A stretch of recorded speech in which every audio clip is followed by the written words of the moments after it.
Yesterday in the DAX, and I would suggest that the DAX isn't a caught in the hole type move, on the basis that the DAX profile yesterday was nicely balanced. You get this nice balanced day, reasonably even sort of distribution around the value area. Essentially, it's an inside day, and it's what I would classify this as a neutral extreme day, a day that has opened, traded both directions, and managed to close with buyers in the ascendancy, which is exactly what we saw yesterday afternoon. What you also want to do is try and put together the story of what's been going on as well. DAX has been on a bit of a sell-off. We saw this shifting down in value that you saw going into the end of last week, which gave you this move down here. Tested down towards that 15.822 area, and then Monday you get the breakdown through it. Breakdown, reject. That was the key bit from Monday. That was the key takeaway from Monday was this: the close up here back above 15.822. And then yesterday we get this steady move higher. It was European equities that showed strength. There was no sell-off really in the European equities in the afternoon. Whilst the US went and broke lows, the Europeans traded back down the range essentially, and that was all. So little dip back down the range, it gives us a balanced type day. We gapped up and away from an inside day. That is a pretty decent sign of strength as well.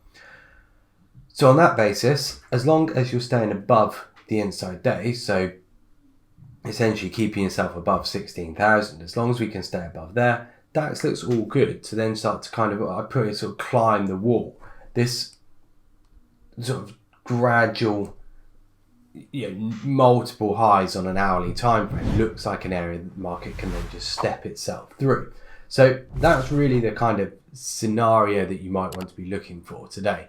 So far, we put in a relatively small initial balance. That's not a bad thing if you're looking for a break towards the upside, potential for a bit of a kind of trending move.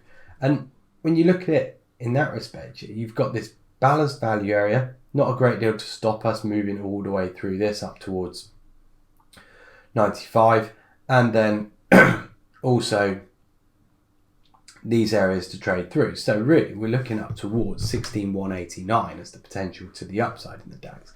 Hard to see a great deal of downside as long as you're above 16,000. So it's a case of either, if you're playing for it early, you've got the gap up, but it does suggest a stop, over 30 ticks at the moment.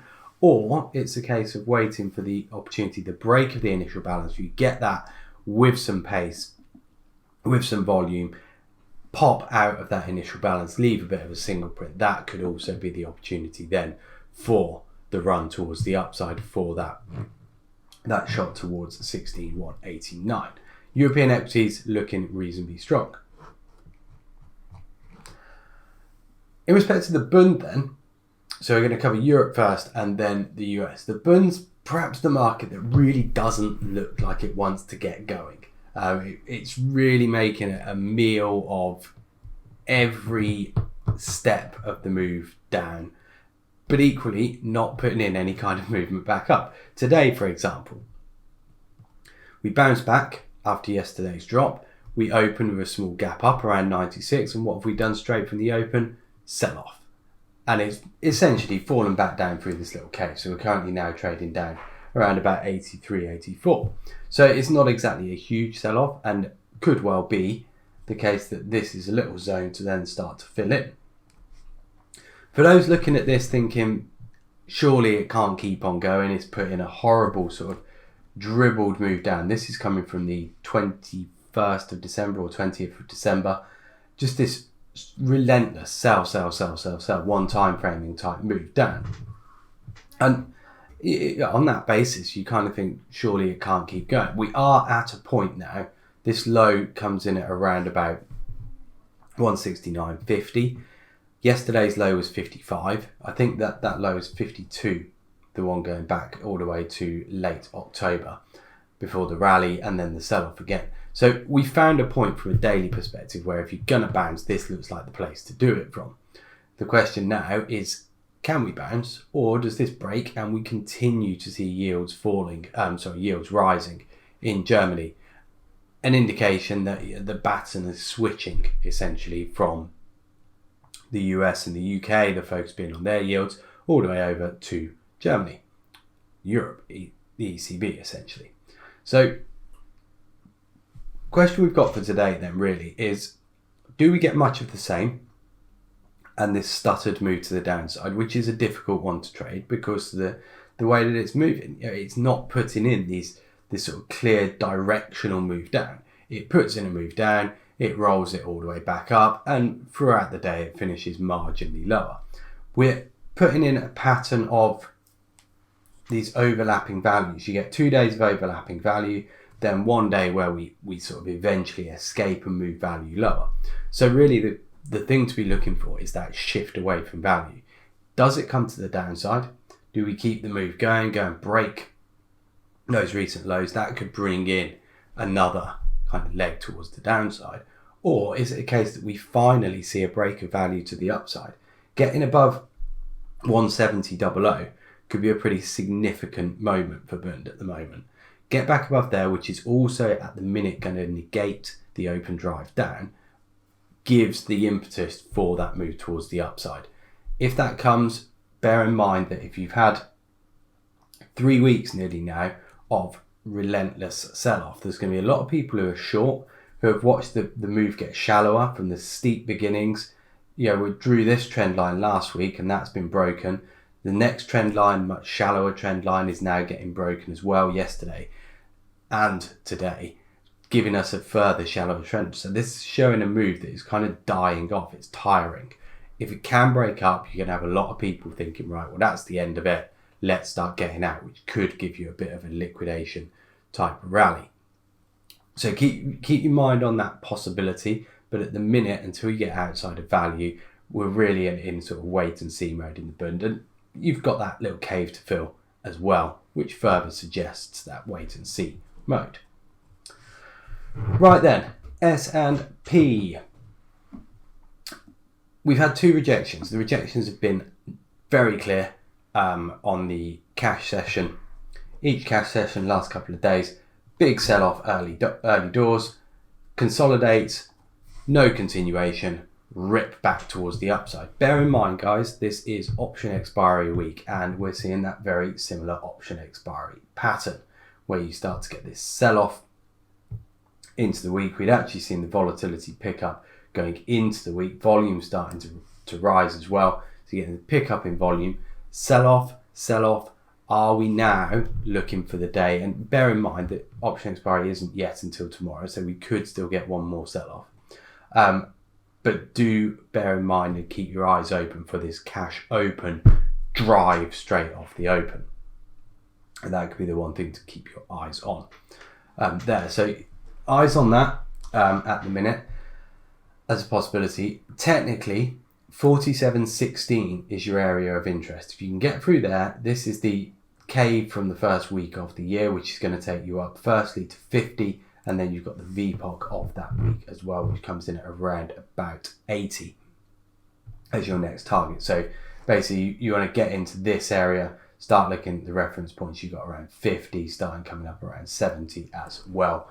They're going to be the areas of interest if we can then start getting back up. So yeah, 50 and then, in fact, not 70, 65, these couple of lows just coming in here. On the question of is it a caught in the hole, on the cash session, arguably it is.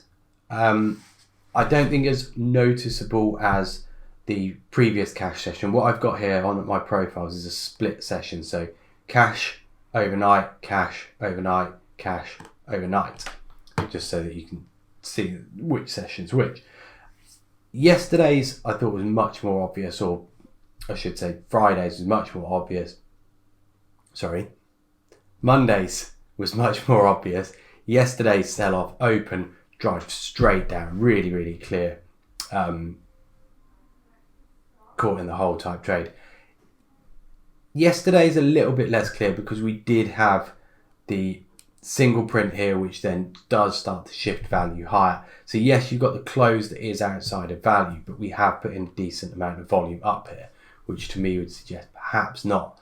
That said, What will be significant is that if you do start falling back below that close, it is confirmation that we're not going up above 16 and does then still give that opportunity for a bit of pullback towards sort of the 89, 90 area.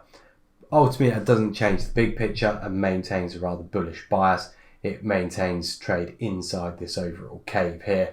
So on the whole, I don't think that's necessarily going to give you too much of a directional move. Essentially, yes, the S&P has still put in a reasonably strong move down in spite of that sort of very significant wash towards the downside that we saw yesterday.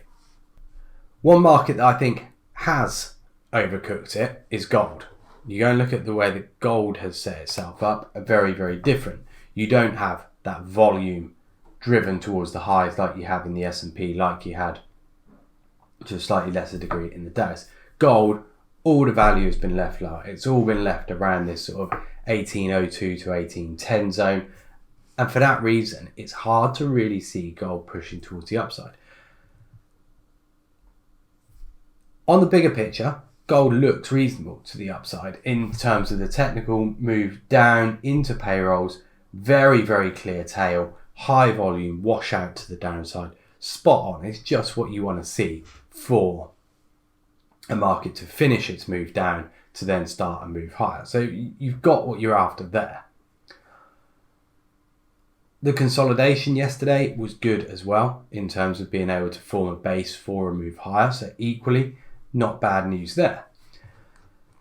It's just the nature of this and the inability to drag value up. So the real question today then is, do we build value up here now, hold above 1816 from the profile, this little single print, hold above 13, so 1812.8, 1813 area, which is the top of value, essentially these single prints.